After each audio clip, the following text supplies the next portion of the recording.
Welcome to my new tutorial. Today we'll sketch and paint the small village of Marolette in Normandy, France, as always in ink and watercolor.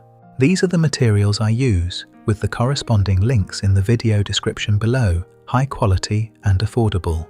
This is the village in France that I photographed myself. We have a beautiful one-point perspective here, where almost all the lines converge toward a single point. With the slightly crooked houses, it feels more playful and lively. At the same time, the scene offers a very painterly setting, full of texture and charming details like the doors, the utility pole, and the small trees in the background. That makes it especially enjoyable to paint. For the outline, I use a size 3 Fineliner. It doesn't really matter which Fineliner or ink you use. The important thing is that it's waterproof. We'll start by establishing the horizon line, or eye level. That's the green dashed line you see. This line determines the viewpoint from which the observer sees the entire scene.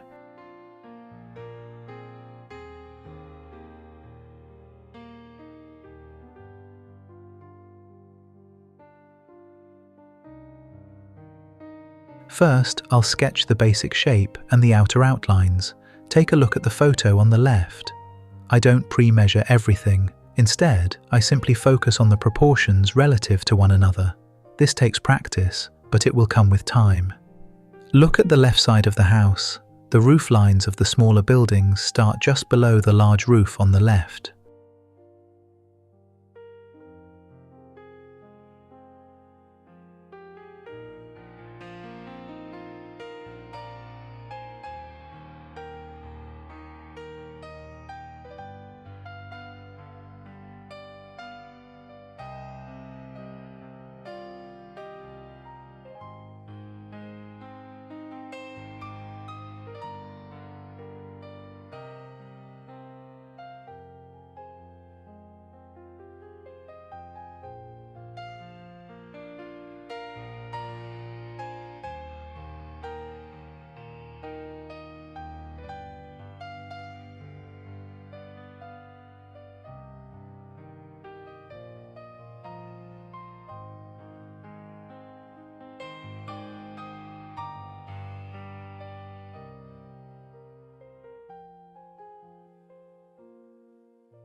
Now it gets exciting, the details. Again, I'm not measuring, I'm just guiding myself by the proportions of the houses. Of course, it's not always perfectly accurate, but let's not forget the fun factor. We are often trained to make everything right. If I draw a door and realize it's too low, it either stays that way or I just add a piece to the top. With a pencil, you'd be tempted to erase, but then it wouldn't be urban sketching anymore. I'm using a pigment liner here, 0.3 to 2.0. Depending on how you rotate it, it paints almost like a brush. That immediately gives the line more character.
Now for the roof tiles, first vertical, then horizontal, just suggest them, don't count them. For the horizontal lines I just build in little bumps, that's more than enough. I'm intentionally not drawing all the way to the edge of the paper. Next comes a fence. It's drawn a bit exaggerated and bold, but I think that's exactly what makes the scene feel alive.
I'm now retracing some of the basic lines and adding the windows.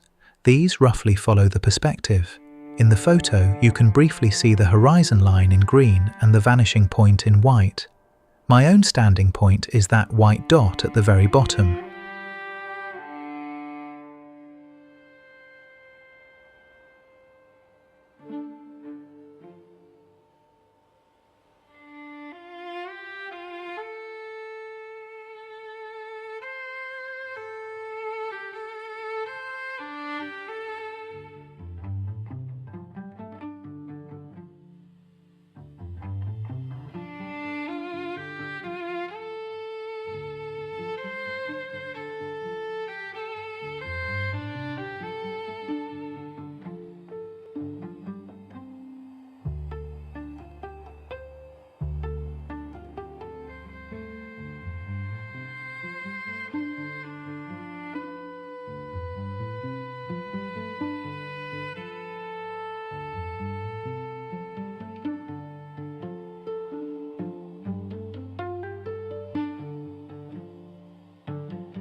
Great, we've made it this far. I hope your lines are nice and crooked. Now let's move on to the colouring.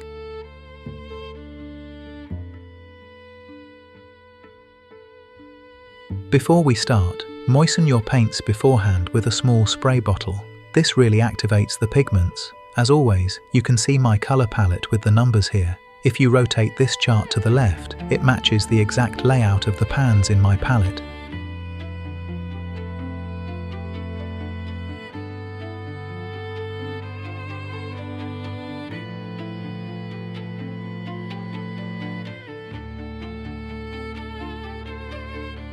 I only use a few colours and prefer setting specific accents rather than painting everything in. Feel free to choose your own colours. My tip: draw the basic shape several times on watercolour paper and experiment with different combinations. It's a lot of fun. For the facade, I use numbers 1 and 2 mixed with water to lightly suggest the walls. I sketch the sky roughly with number 8, followed by shadows using number 15. For the roofs, I mix numbers 16 and 13 and simply dab the colour on using the side of the brush.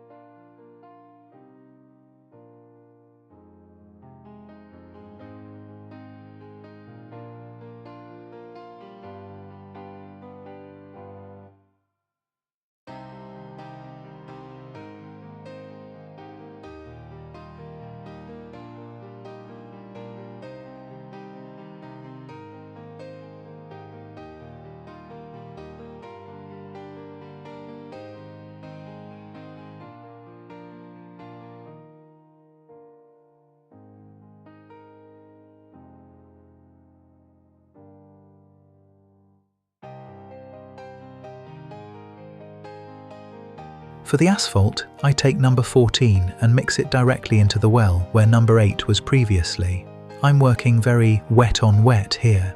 I use the same approach for the trees in the background. A warm green, number 11, serves as the base. After that, I mix numbers 1, 2 and 16 to set new accents on the facades and give the walls more structure.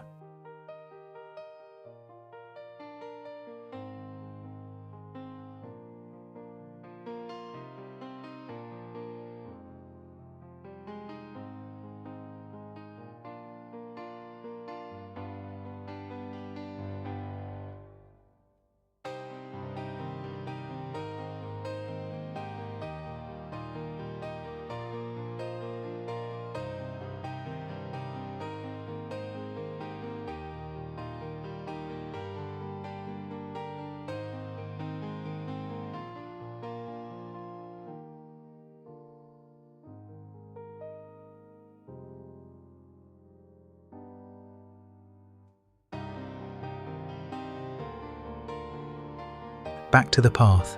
I'm adding more of number 14 while it's still wet, letting it bleed almost on its own. This creates the so-called cauliflower effect at the edges.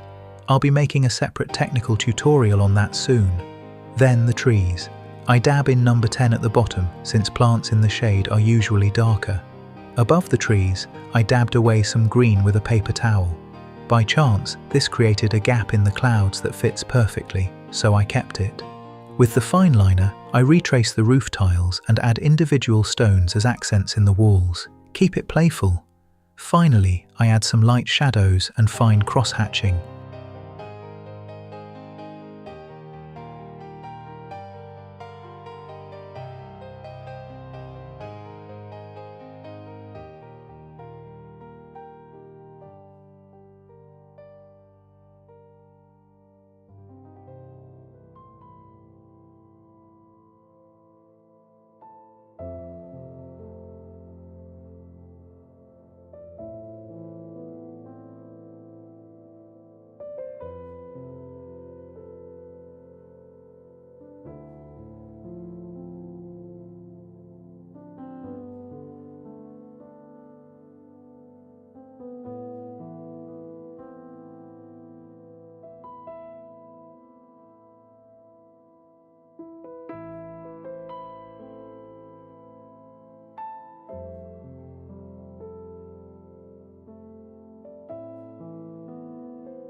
Now that the sky is dry, I'm adding number 7, a darker blue. I pick up the paint with a damp brush, dab it briefly on paper, and begin. At first, it looks a bit wild, but with a second wet brush, I soften the colour into the rest of the blue.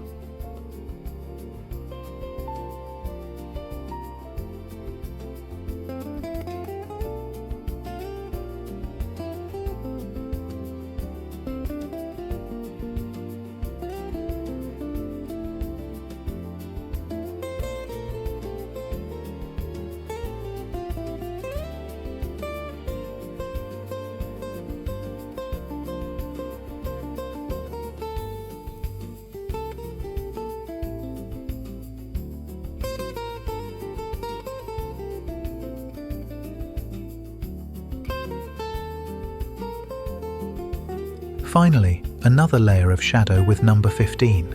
I place it specifically where there's an overhanging roof or a rain gutter. On the ground, I use the same colour to add the house shadows, following the rough shapes of the buildings on the left.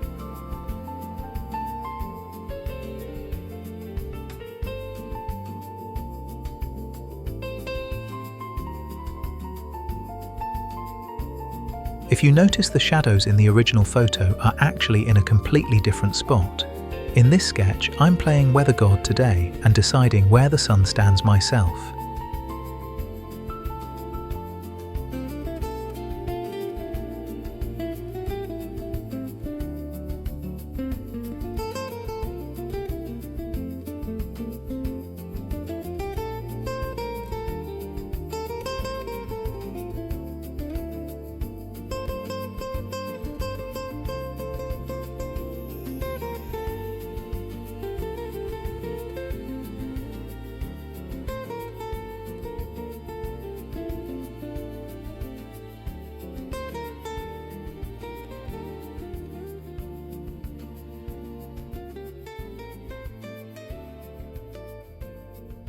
Thank you so much for joining my tutorial.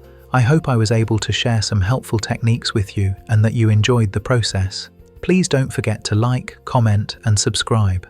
Let me know if you have any suggestions for future videos. You can also find this tutorial with voice and text on Patreon and www.patreon.com/c/FrankDan Urban Sketching. Thanks, Frank Dan.